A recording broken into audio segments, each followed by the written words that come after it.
မင်းရဲ့ချစ်သူမင်းရဲ့လင်သားမင်းရဲ့အိမ်တော်ဘက်ကမင်းစီကိုအဆက်အသွယ်မလုပ်ရင်ဟာလားဟိုစာမပို့ရင်အဆက်အသွယ်လွတ်လာစေတဲ့နီးချစ်စေတာတဲ့နီးတတိယစေတဲ့နီးကိုသင်ပေးပါမယ်အဲ့ဒီနီးလန်းကတော့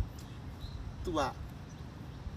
နှင်းစီပန်းလေးတစ်ပွင့်ကိုအိပ်ရတဲ့မှာထားအိပ်ရမှာပါထားအိပ်ရမှာကာလာ၄ရက်အဲ့လို၄ရက်ထားအိပ်ပြီးတဲ့အခါကျတော့အခါမှာဘာလုပ်လဲဆိုတော့ तू ကလေ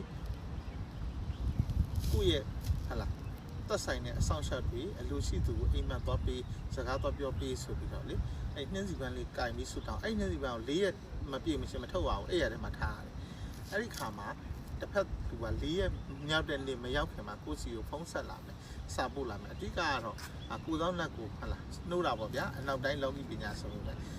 တရားလေးပန်းလေးကိုခိုင်းပြီးတော့စောင့်ရှောက်တွေတော့ပြောပေးပါကိုချစ်လာအောင်ကို